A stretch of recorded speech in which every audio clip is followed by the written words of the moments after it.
No one has dominated the sport of distance running in the way that he did. He's the only one that has won the 5,000 meter, the 10,000 meter and the marathon distance in the same Olympic Games.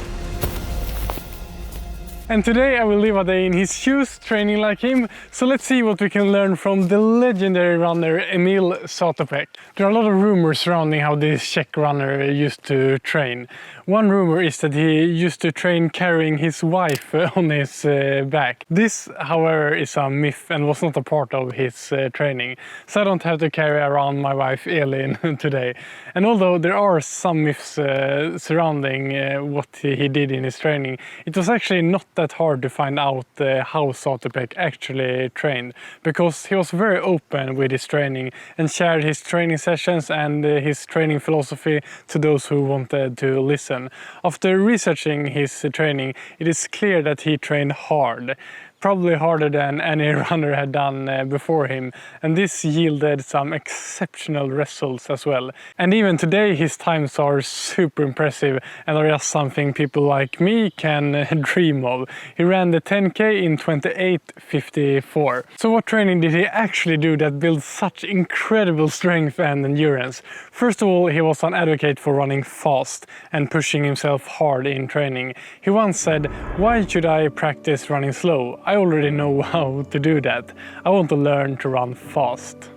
One element of his training that has become famous, that isn't just a myth, is that he actually ran with his army boots in the forest when he was in the military. I don't have any old army boots, but I put on my hiking boots and we'll start the day with running with them in the forest here to get a taste of his training before we move on to his most famous and main training session.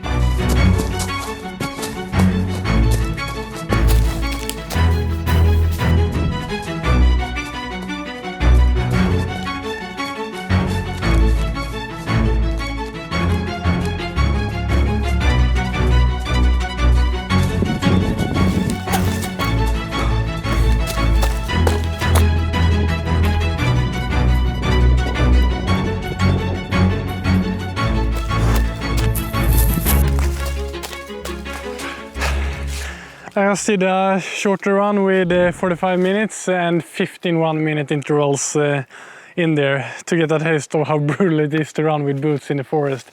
And of course my boots are probably a lot more comfortable than the ones Emil used when he did this kind of sessions. From what I read, Zátopek ran intervals with his boots, often in snow and harsh conditions, and not this nice summer day that I have today.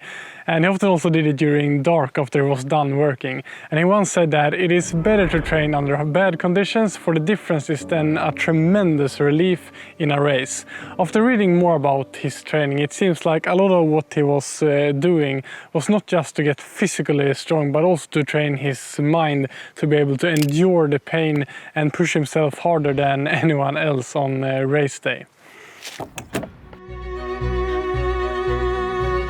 So this next and main training session that I'm going to do is the session that I found everywhere when researching Zátopek's training, and that he talked about himself as the cornerstone of his training. So this one is going to be fun to try and probably pretty tough.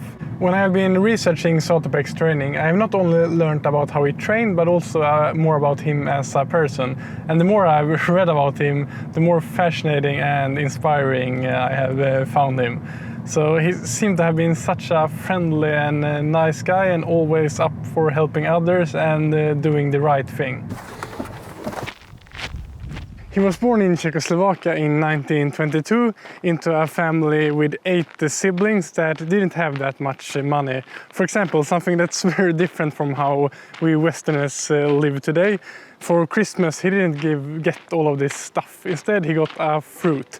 However, to not get everything served to him seemed to have given Emil a mentality to work hard for his dreams. And already as a kid he was known to be hardworking and ambitious in all of his endeavors. Look at that track.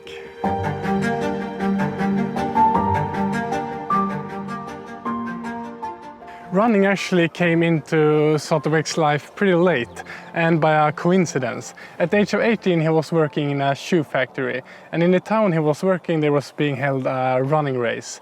And Emil actually didn't want to join, but luckily he was convinced to participate.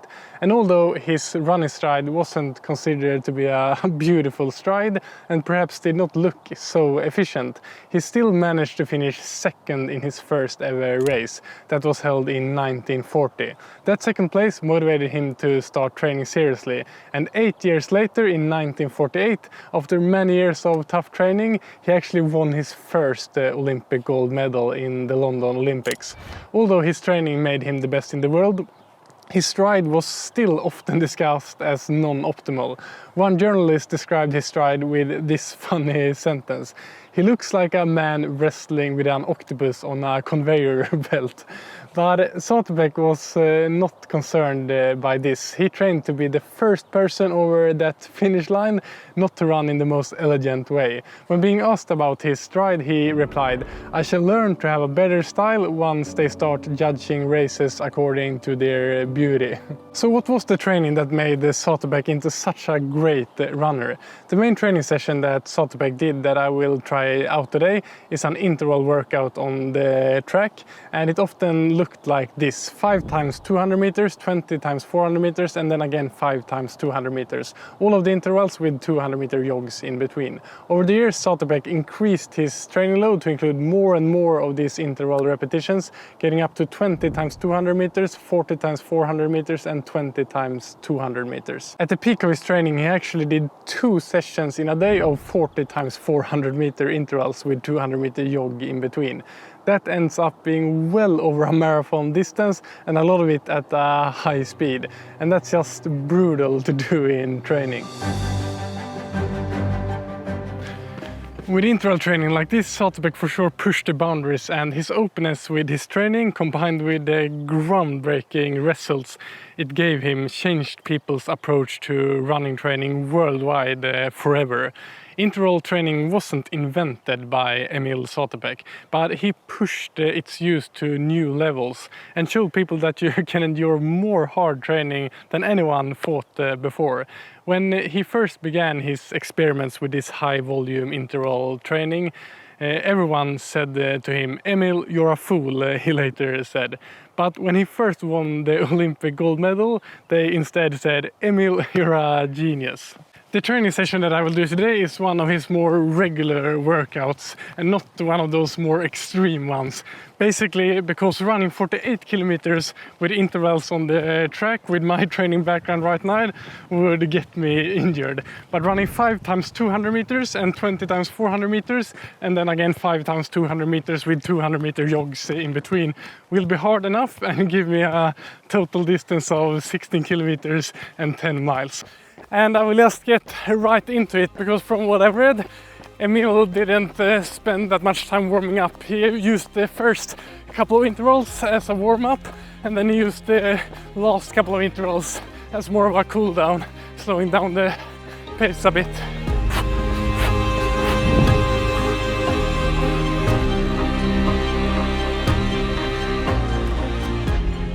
First 5 200-meter repetitions done. Now I'm doing one of those easy 200-meter jogging rests before I will start with the longer full lap 400-meter intervals. And when running this, I'm just going by feel, trying to run hard, but still be able to maintain the speed through all of these intervals. Zátopek often trained without a stopwatch, going by feeling and let his knowledge of his own body control the pace. He once said, "You must listen to your body, you must feel hard, and you must feel easy."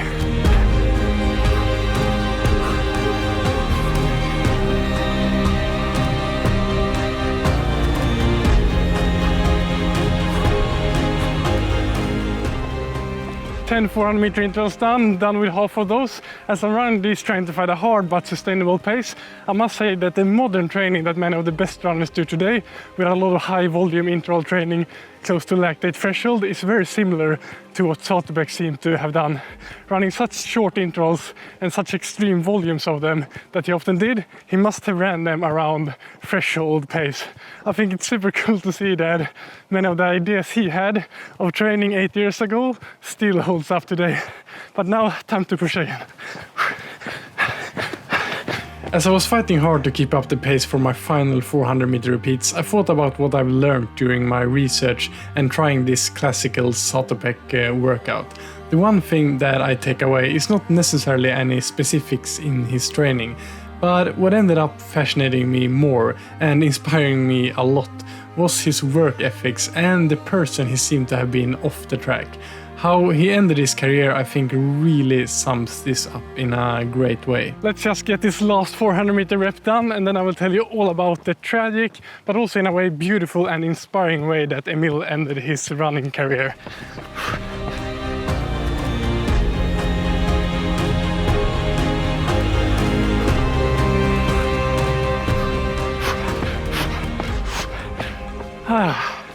Finally done with the last rep.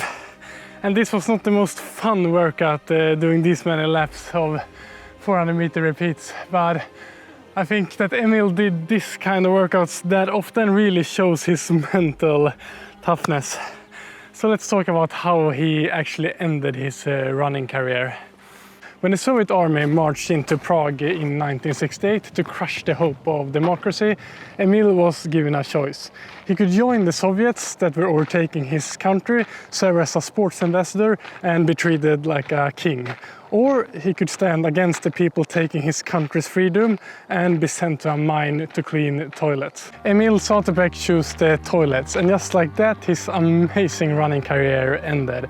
But still to this day he inspires people like me and hopefully you too. If you want to watch me train like another legendary runner that had a very different and also fascinating approach to training, you can click here.